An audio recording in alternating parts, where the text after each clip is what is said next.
Hey y'all, good morning. It's Ned over at My Philippine Dreams, and today we're going to be talking about motorbikes. Specifically, we're going to be talking about my experiences with motorbikes in the Philippines. First up, about 4 months ago, I bought this Kawasaki Rouser 200 NS. It's a sweet ride, and somebody basically gave me an offer I couldn't refuse, so I had to buy it. Over my other shoulder is our Rusi Yamaha Mio clone. It's basically a replica of a Yamaha Mio, locally assembled here in the Philippines. And I've noticed since Michelle has been gone, because Michelle's down in Mindanao visiting her family right now, I've been using her scooter all the time. The Rouser basically hasn't moved from where I park it here. And the reason for that is pretty simple. The Rusi is very small, it's very light, it's very nimble, it's got a great turning radius, and it's just a lot easier to ride around in the city. 90% of my transportation and my riding is basically within the city of Dumaguete. Dumaguete is not a huge city. It's got about 120, 130,000 people, but the traffic can get a little crazy at times, and having a big motorcycle like the Kawasaki Rouser 200 NS, which is big, it's heavy, it's hard to maneuver because it's got a really bad turning radius, it's a lot more stressful riding the Rouser than riding the Rusi.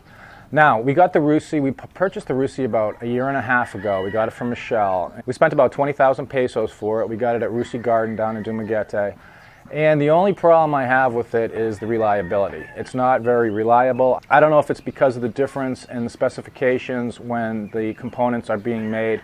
For example, the electrical components, we've had big problems with the electric. Basically, we're having to bring it in like every couple weeks to get something fixed. Either, turn signals or the headlights keep going out, high beams go out.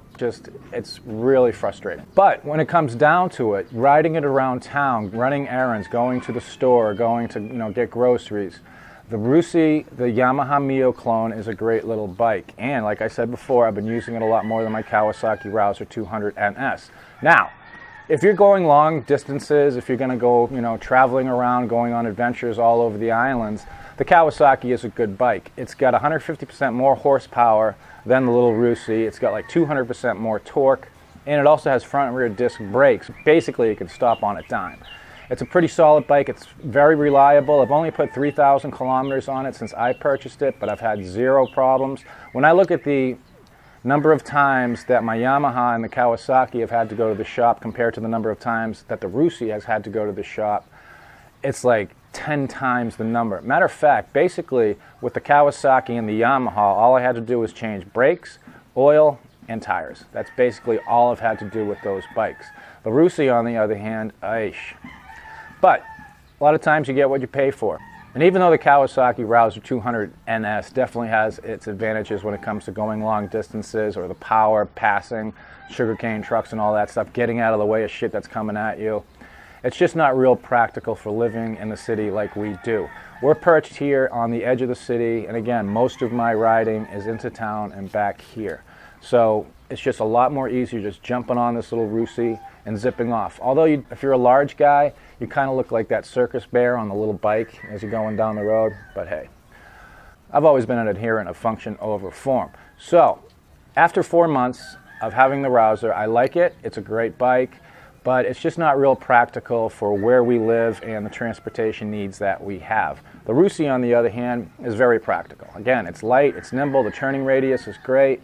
I mean, you can literally pick it up and move it around. The Rouser, not so much. You drop a Rouser, you're gonna strain your back picking it back up. So it's basically been a learning process for me, and it's a learning process for everyone. When I first had my Philippine dream, I imagined myself having an XR200 and going motor touring up in the mountains and green trail riding and all that.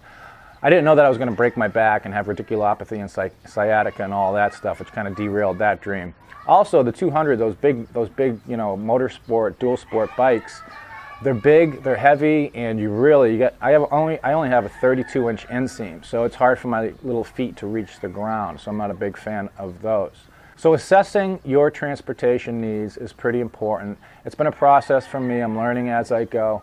And actually what I'm thinking about doing at this point is when I'm going back to the United States in a couple months, and when I come back, I'm probably going to purchase another truck. And it's probably going to be something along the lines of a Toyota Fortuner diesel with an automatic transmission. Because I can't do, with my sciatica and my radiculopathy in my leg, it's really hard to be constantly hitting the clutch on a manual transmission. So I'm going to get something nice when I come back. And we're going to keep an automatic scooter, and we're going to probably sell the Kawasaki Rouser 200 NS. Again though, I got a good deal on it. So this has basically been like a free test ride for the past 4 months that I've had it.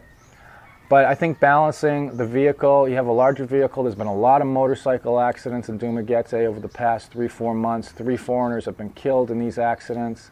And you know, we're getting married, we're going to have kids, and you know, we have to have something safe as a primary mode of conveyance. The automatic scooter will still be used for, you know, doing grocery shopping, quick runs in and out of town, making sure we wear helmets and play it safe. So that's basically where it stands.